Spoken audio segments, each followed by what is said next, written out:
নমস্কাৰ বিবৰ্ণন ইউটিউব চেনেললৈ আপোনালোকক স্বাগতম জনালোঁ।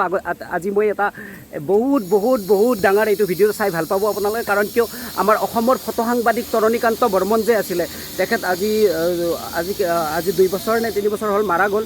চ' তেখেতক ৰাজ্যিক মৰ্যাদা দি বিদায় দিয়া হৈছিলে। আমাৰ অসম চৰকাৰে ধন্যবাদ দিছোঁ। অশেষ মোৰ নিজৰ মাজু দেউতা হয়। চ' ভাল লাগিল। আজি তেখেতৰ গোবৰাদলত তেখেত য'ত জন্ম হৈছিলে সেই জন্মস্থানত তেখেতৰ আমাৰ গোবৰদল পূব চুপাত আমাৰ ইয়াতে এই প্ৰকল্প ইয়াতে স্থাপন কৰা হৈছে। চ' কাইলৈ আমাৰ 5 তাৰিখত আমাৰ আছে চিত্ৰজ্যোতি তৰণীকান্ত বৰ্মন প্ৰকল্প উদ্বোধনী সমাৰোহত আহিব। আমাৰ সাংস্কৃতিক সন্ধিয়া উদ্বোধন কৰিব জনপ্ৰিয় কণ্ঠশিল্পী কুমাৰ ভৱেশ ডাঙৰীয়া, আৰু তেখেতৰ লগত আহিব আমাৰ এয়া মহাদেৱ ডেকা, য'ত অসমৰ সকলোৱে জানে মহাদেৱ ডেকাক।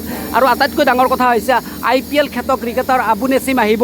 তাৰপিছত আপোনাৰ কৈলাশ তালুকদাৰ আৰু বৈজয়ন্তী ডাঙৰীয়াই গধূলি নাম পৰিৱেশন কৰিব। চ' গাইজ বলক আমি এতিয়া ভিতৰলৈকে যাওঁ।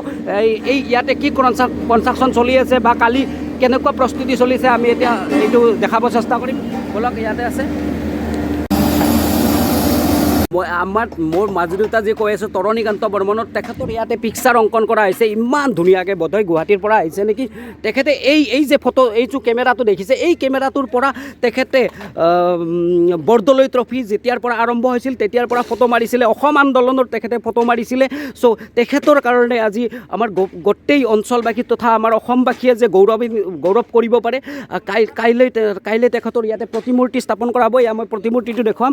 এইটোৱে প্ৰতিমূৰ্তি হৈছে সেইটো মাজু দেউতাৰ, অৰ্থাৎ তৰণীকান্ত বৰ্মন। তেখেতৰ এই দেখিছেনে, এইটো মুখখন ঢাকি ৰখা হৈছে। কিন্তু কাইলৈ যেতিয়া আমাৰ উদ্বোধনত চব আমাৰ আলহী গেষ্টবিলাক আহিব, এইটো তাৰপিছত উদ্বোধন কৰা হ'ব। তাৰপিছত আটাইতকৈ ডাঙৰ কথা হৈছে একদম এইটো প্ৰক্ৰিয়া মোৰ নিজৰ মাজু দেউতা আছিল। মই গৰ্ব কৰোঁ এইটোৱে মাজু দেউতা। তেখেতৰ মোচখিনিৰ সৈতে তেখেতৰ চকু, তেখেতৰ চাফ চিকুণতাত ইমানে ভাল লাগিছে যে প্ৰাউড অফ ইউ মাজু দেউতা। বহুত ভাল লাগিছে। বলক এতিয়া আমি আমাৰ য'ত মঞ্চখন উদ্বোধন কৰিব তালৈকে আমি গৈ আছোঁ। মঞ্চ মোটামুটি ৰেডিয়ে। এয়া আমাৰ ঘৰৰ ল'ৰাই এয়া কৰি আছে। এয়া কাপোৰ এয়া গোটেই মাটিখিনিৰ এটা সুন্দৰ পৰিৱেশ দিয়া হৈছে। গতিকে চ' গাইজ এয়া কাম কৰি আছোঁ আমি গোটেইবিলাক মিলি পেলাই যে এনেকুৱা এটা অনুষ্ঠান আমাৰ ইয়াত গোবৰদলত হ'ব। ইয়াতে মঞ্চখন হ'ব, ইয়াতে মঞ্চ হ'ব। চ' গাইজ বলক আমি পাৰোঁ যদি আমি বিপুল দাৰ লগত অলপ কথা পাতিম। পাওঁ যদি লগ, তেখেত আছে বোধহয়, তেখেতৰ ল'ৰা ফটো সাংবাদিক বিপুল বৰ্মন।